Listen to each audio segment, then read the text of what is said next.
Hey guys, welcome back to the Popper Metagame. This is it, everybody. I couldn't wait. I bring you the Angler Delver, well, Red-Blue Delver at least, Tireless Tribe Slayer. This deck's definitely got some game against a lot of the decks that a lot of people hate right now. So, this is what I'm going to be doing. Jamming a lot of leagues with this deck was interesting. I was going to try to get to 20 leagues, but I couldn't do it. So I made it 17 leagues with this super secret tech deck. So anyway, we're going to break this down in 3 parts today. Okay, so part 1, I'm just going to give you the overall rating of the deck. I'm going to then kind of break it down a little bit, show you the matchups. In part 2, part 2 is where we kind of really dig into the numbers and how things played out. And then in part 3, I'm actually going to show you the deck list. So, let's first tease a little bit before we even get into rating the deck. Let's tease a little bit about what this deck was. So, what were we playing? What were we playing to take down, Izzet Delver sitting here at the top, and then Inside Out Combo, and then these Angler Delver decks too. What kind of nasty business were we playing? Nope, not Boros, not Stompy, not Elves. Not Izzet Blitz, not Boggles, not Burn, not Affinity. None of this stuff. Looks like we're going to have to dig deeper. We're going to have to dig deeper in the metagame to find our list. Mono White Heroic? Nope, nope, nope.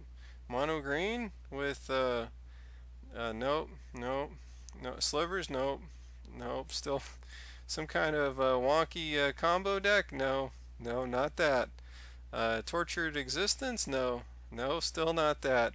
Goblins? No, although Goblins is pretty decent right now. Slivers? No. Looks. Oh, so can't find the deck. Actually, is not here.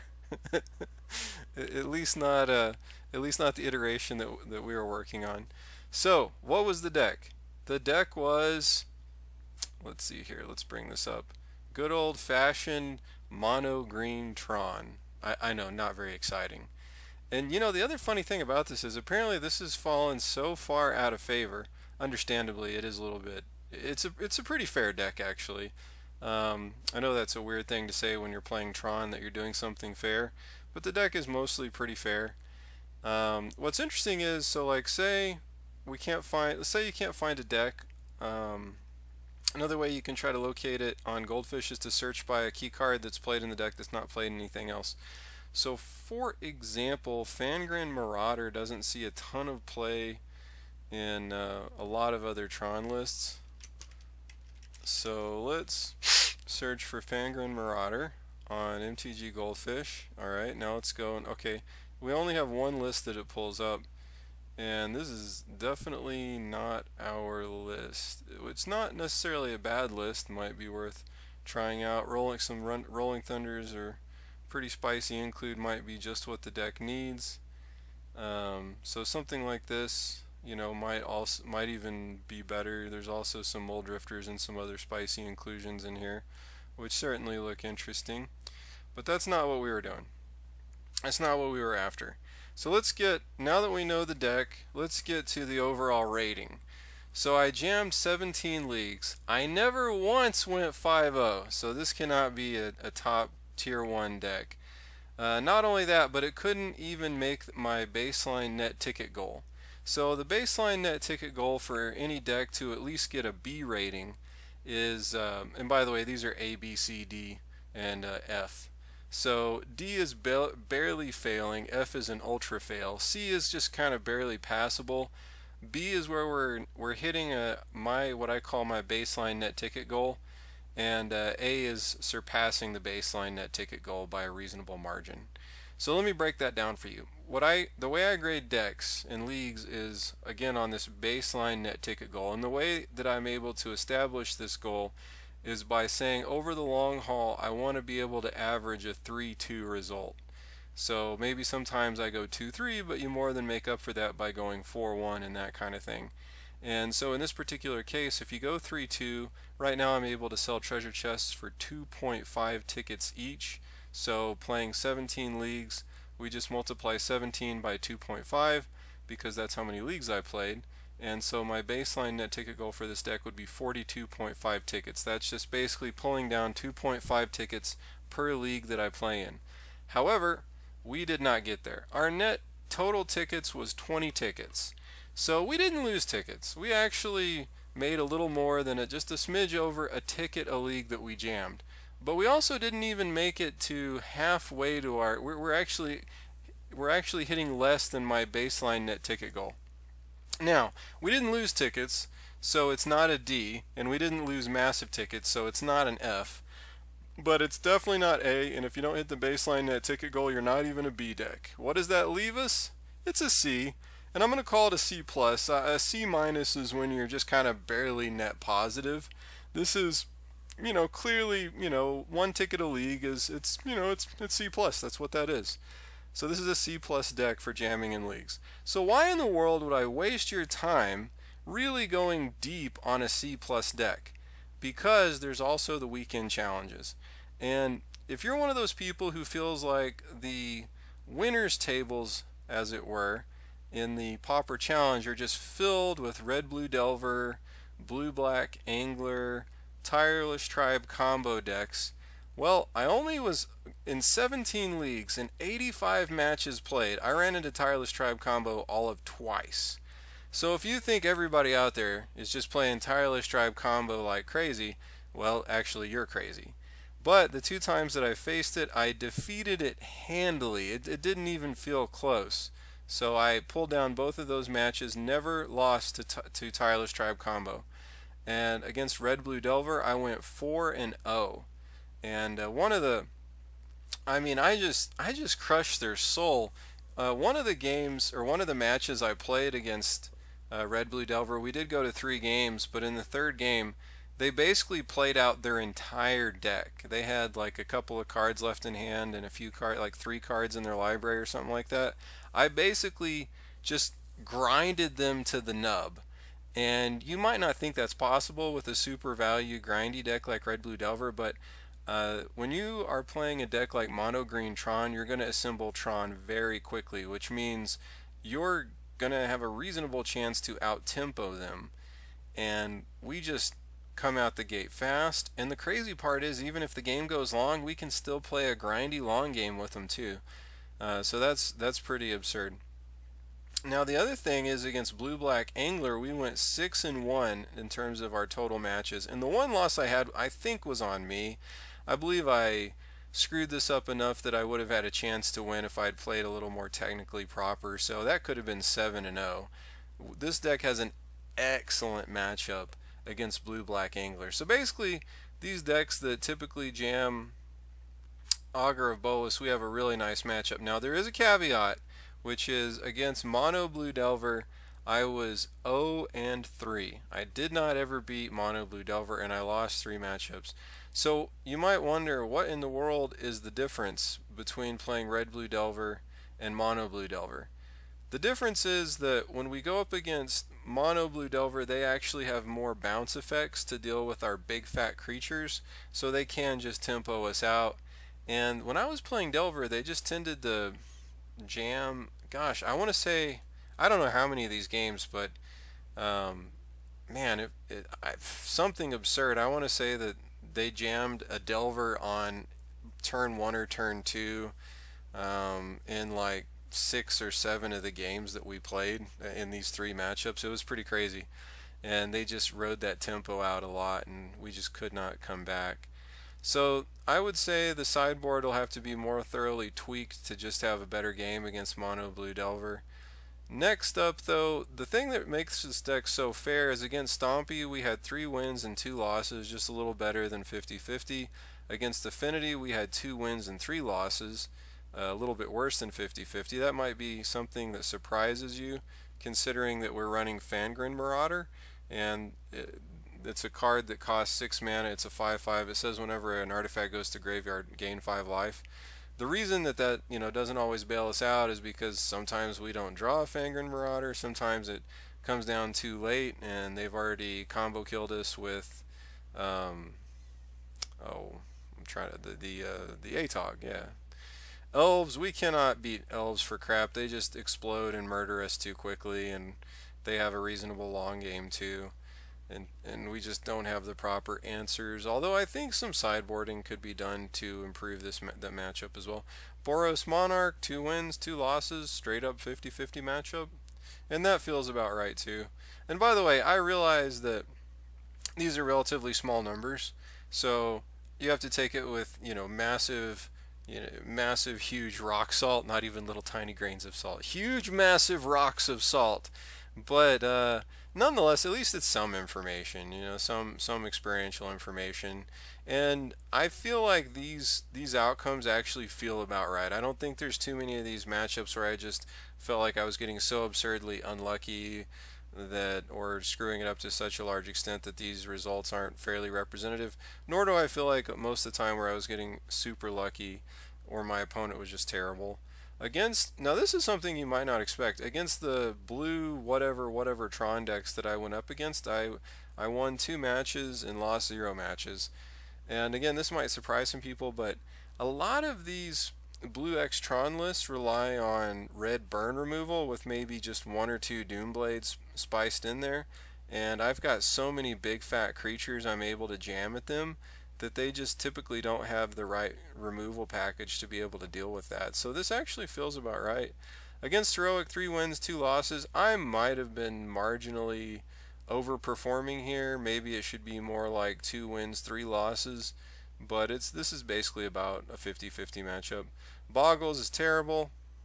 I might have just been a little bit unlucky because I do have some enchantment hate in the sideboard. Maybe just a little bit more enchantment hate in the sideboard would tip the scales. Against the blue-black control lists that run no creatures at all, 2 wins, 2 losses, I am able to grind pretty well actually. Also, the clock matters. Just by outplaying my opponent on the clock on one of these, I was able to take down one of the matches. And then Burn, this might shock you, 1 win and 5 losses. Again, this might surprise some people since Fangren Marauder actually gains life, so I have life gain in the main deck, but I have no supplemental life gain in the sideboard. And Burn was one of the decks that I faced the most. It was maybe the second most. At 6 matches, it might be the deck I saw second most to Blue-Black Angler. And then I faced some Reanimator decks. I won 2 matches, lost 2 matches. Izzet Blitz won 2 matches, lost 2 matches. I don't really. It's hard to gauge against Izzet Blitz. It's possible that this should be more like 1 win, 3 losses. It's tricky because there's a few different weird factors going on. I was running Moment's Peace in the sideboard, but we'll get to that in just a second when we shift to the next part of this where we actually break down the deck list I was operating on. So yeah, that's just kind of some rough information.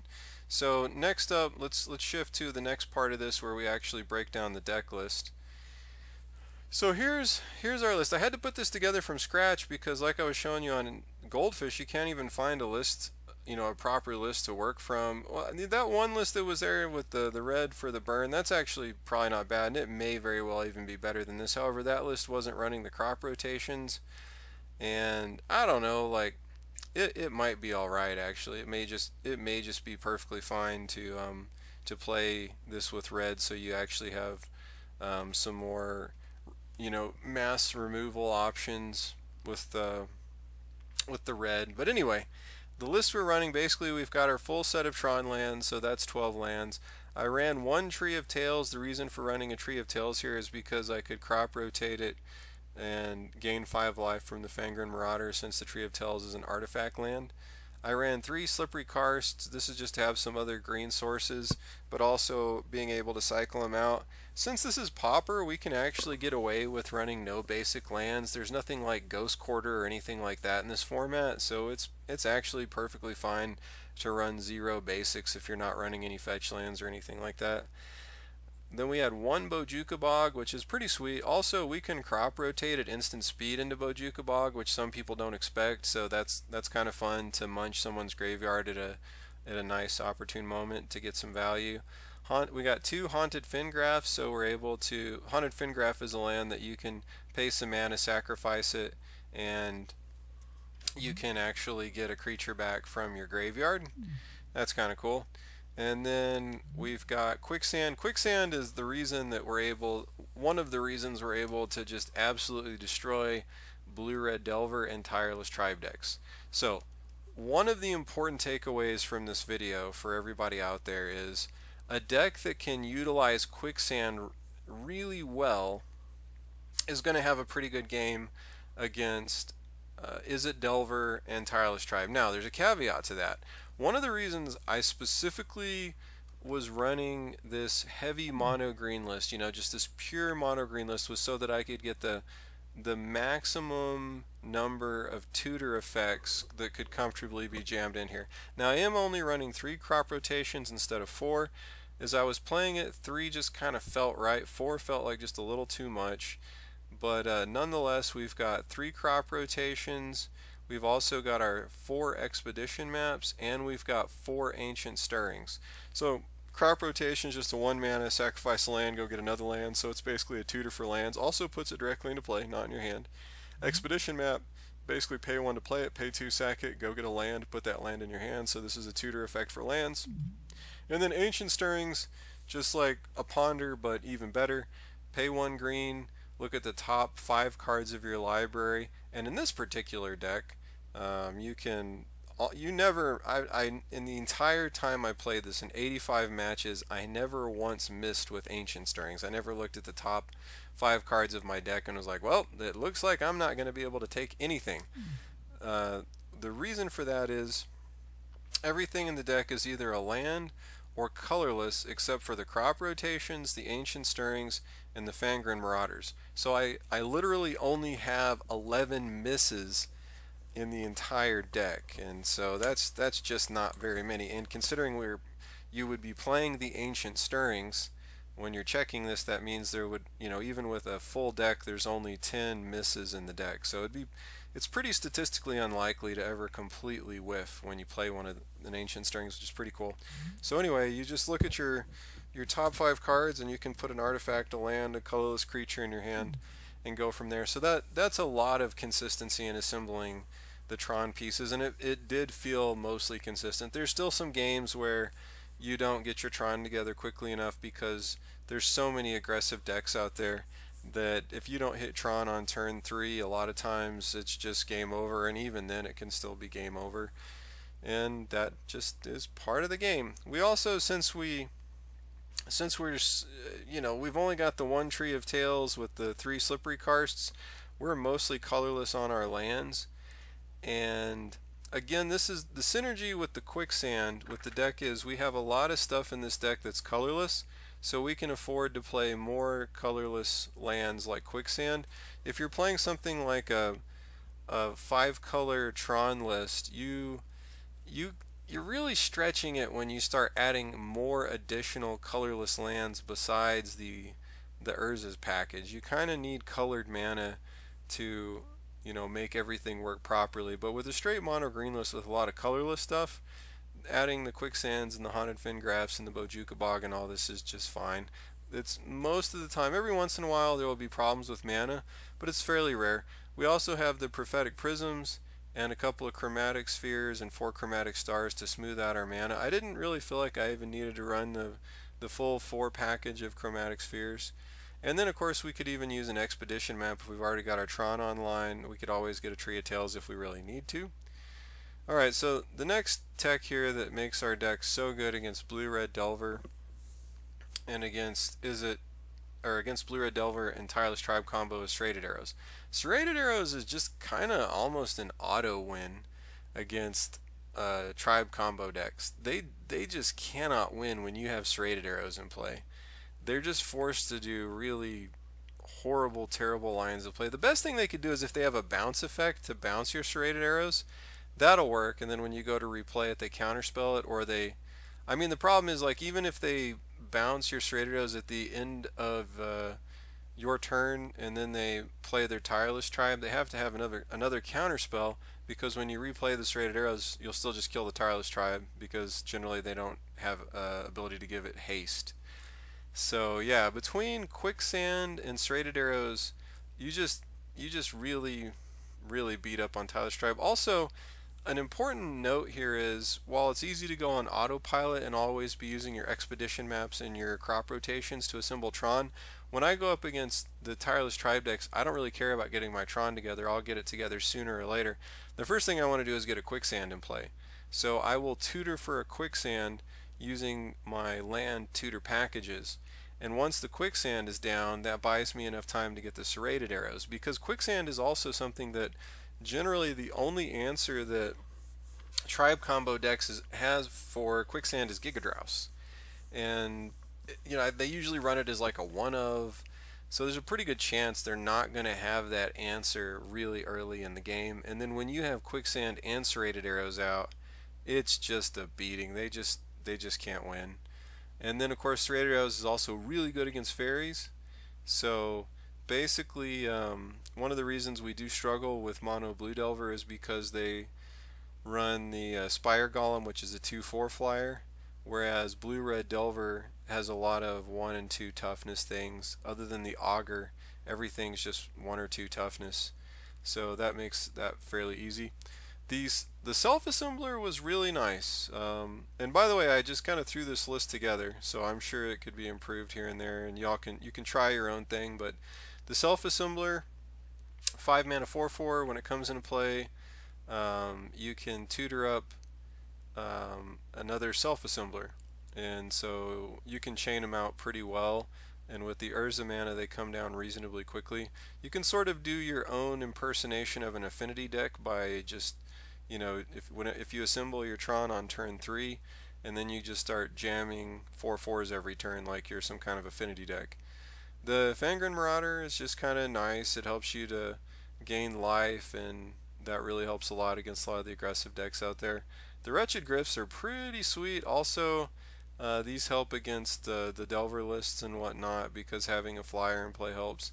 Really good against Blue-Red Delver, because if they use their Screds on the Wretched Gryphs, then they don't really have anything to properly answer Self-Assemblers or Fangren Marauders, or the Ulamog's Crusher, which is really hard for them to be able to answer. But this is one of the big differences against the Blue-Red Delver decks and the Mono-Blue Delver decks.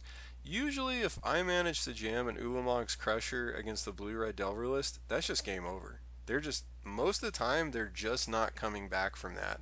And even if the game doesn't end right there, let's say they, triple block it and then use a Scred, it's just a scenario where we're talking about like a 4 or a 5 for 1, or even a 6 for 1, absurd value.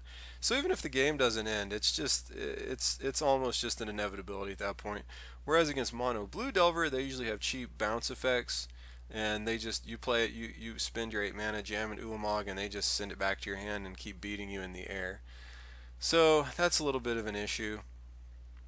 So my sideboard, I had Reaping the Graves just to have a little more long run grindy value against control style decks. I had 3 Aerial Volleys. This is 1 mana, deal 3 damage as you choose, divided among creatures with flying. So that's just to have a little more value against Mono Blue Delver, although it seems like it's still not really enough. I guess I should say Reaping the Graves, it has Storm and it lets you return a creature from your graveyard to your hand. So when a lot of spells have been played, you can just reload and get all your big fat creatures back. I ran Moment's Peace to have some ability to hopefully live long enough to do something against some of the really aggressive decks. Tranquility was there just to have some game against Boggles and Mono White Heroic and just various lists that seem to be leaning on enchantments. I had a couple of Relics because these are also really good against a lot of these grindy decks that are leaning on their graveyard for value. And then I had 3 copies of Reclaiming the Vines that says destroy target artifact, creature, or land. Artifacts, so things like Affinity, enchantments, things like Boggles, and then or land. This is the primary reason I had this in the sideboard, is I wanted to have some kind of land destruction effect for when I encountered another Tron deck. But I ran into so few Tron lists that I don't even know if it's really worth it. I would definitely cut these, if not entirely, I would cut down to 1 Reclaiming the Vines. And I think because my results, I definitely trounced on I either trounced on or had a reasonable matchup against a lot of these grindy blue decks, but I had just tons of problems with really aggressive lists. And it turns out, contrary to what a lot of people probably think, I was just running into lots and lots of aggressive lists. I did run into blue black angler the most of any deck that I ran into, but then second most was burn, and just on balance, there were a ton more aggressive lists. I had one point, let's see, coming out of the 13th league I played in, I was up to 8 aggressive decks I played in a row. So like looking at league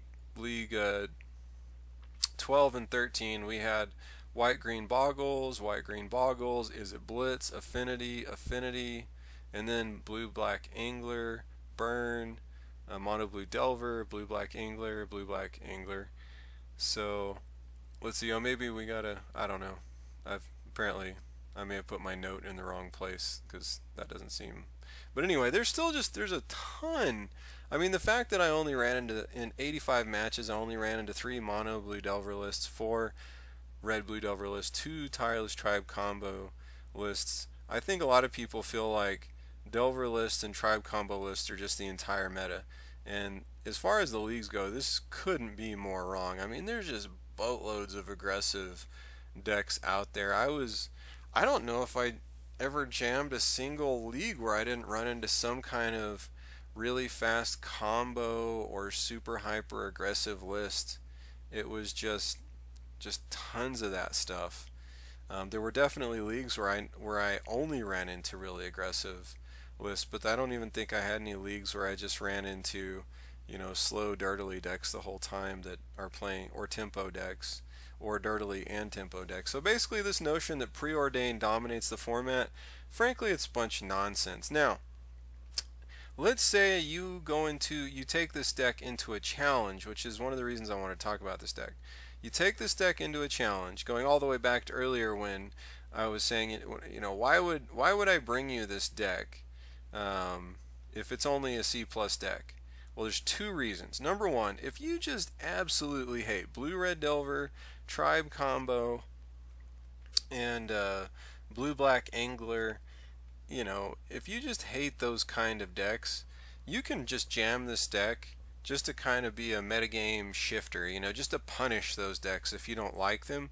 And you could further tweak your sideboard to give you a better matchup against some of the aggressive lists out there and the mono blue delver stuff as well. You could just kind of make some adjustments, maybe try out that green red version, see if it does better. I don't know, but the point is you can just run this straight mono green version if you just want to punish those types of decks that a lot of people seem to be frustrated with right now.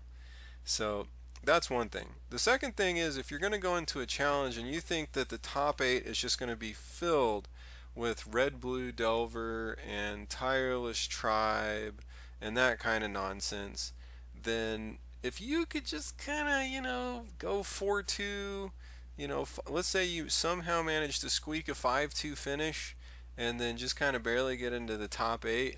I mean, if you went something like tireless tribe matchup into blue black angler matchup into Izzet delver, your odds of winning are super high. I mean, those matchups are so good for you if you play them correctly. I feel like they're 80% that you're going to win, which is absurdly high for a game with as much variance, but this deck smooths out a lot of the variance. As long as you're making reasonably good mulligan decisions, the deck is just about as consistent as you're going to find, especially in those particular matchups. So this is kind of a sneaky sort of a next level thing that if you feel like that's where the top 8s are at, then something like this, can definitely get there. Now, the 2 key cards, again, for beating up on tribe combo and blue red delver are specifically quicksand and serrated arrows. I think serrated arrows is being criminally underplayed, especially out of the sideboards right now. It's just good it's got great value against elves, it's good against fairies, it's good against tribe combo, it's good against anything that's leaning on fairies. It's good against a lot of junk, basically. It's not bad against mono white heroic situationally, depending on how things have developed. So, this list went jammed 4 in in the main deck. This is not necessary. You could just have a couple in the sideboard. But any kind of a deck that you think you can get away with running some quicksands and then having some serrated arrows in the sideboard, you're probably going to have a reasonable time with these blue Izzet Delver and Tireless Tribe combo decks that so many people seem to be annoyed by. Anyway, the point is that those decks are very beatable, and you can just take a list like this. It isn't even like we're losing every other matchup that we play. This deck, again, I only give it a C plus overall. But keep it in mind, depending on where the metagame is at, a lot of people are just not utilizing any creativity. The two big things right now about the metagame, people are just completely wrong if they think it's being dominated, especially when we're talking about the leagues. The leagues do not function like the challenges anyway, but the leagues are very aggressive, very aggressive. Lots of non-blue decks are being played. Lots of decks that don't use Ponder or Gush are certainly being utilized. There's plenty of decks out there that are not running the Augur of Bolus. So this idea that something needs to be banned, I still think is basically nonsense, and people just need time to figure out that the metagame in the leagues and the challenges is not entirely the same. And frankly, the challenges are too small even to really draw anything conclusive. You really need to have like a big pauper tournament with a few hundred people where we can, in a top 8. So I'm really looking forward to the SCG convention where they have the big pauper tournament, and we finally get to see a big paper pauper tournament and see how that turns out. I think it'll be fairly interesting. Anyway, I don't know what I'm going to play next, but I think I'm going to stick with this. I've been basically jamming pauper leagues when I'm on the treadmill, so this has freed me up to, though I don't necessarily advocate that anyone else do this, it can be dangerous. Yeah, so I'll probably keep doing this. It's freed up. It's given me the ability basically to play Magic, working into my schedule. So I'm gonna just start jamming different decks in the leagues and trying them out that don't play Ponder. Just yeah, basically decks that don't use Ponder, Preordain, or Brainstorm. That's basically what I'm interested in. Or yeah, those three. I don't even really want to play anything with an Augur of Bolus. I feel like people just have this fixed in their mind that that's where things are at. And again, I don't agree with this. So next, I'm probably gonna, I don't know, tinker with some other decks that probably won't even be blue, most likely, and we'll see where things go from there. I hope you found this to be interesting. I hope this also helps a lot of you out there see that there's still a lot of options in this format. Again, this is a deck that doesn't even show up in the meta, and it's still good enough to basically net positive in the leagues. Not by a ton, but you can still just, if you're one of those people that you don't care about necessarily making a ton of money, you just want to have a bit of fun, the deck is a lot of fun to play. I mean, just being able to power out Tron on turn 3 and then play big fat creatures, it's just good old-fashioned fun Magic, jamming big fatties and attacking. The other thing is I really like playing a deck like this. For example, like I was saying, I like to play when I'm on the treadmill. I like this because I don't have to worry about, really, generally most of the time I don't have to hold up mana or do anything on my opponent's turn. Sometimes I do, but a lot of the time I can just jam my cards in F6, jam my cards in F6. So the matches actually, sometimes they can drag on, but a lot of them go in a reasonable amount of time. Not as fast as if I'm playing something like a burn deck, of course. But yeah. Yeah, this. If you just want to hate on some Blue-Red Delver and Tribe, try this out. And yeah, that's all I got for today. I hope you enjoyed it. Tune in next time when, I don't know, we'll probably just do another deck tech on one of the decks that's in the in the meta that I haven't covered yet. So that's all. Peace.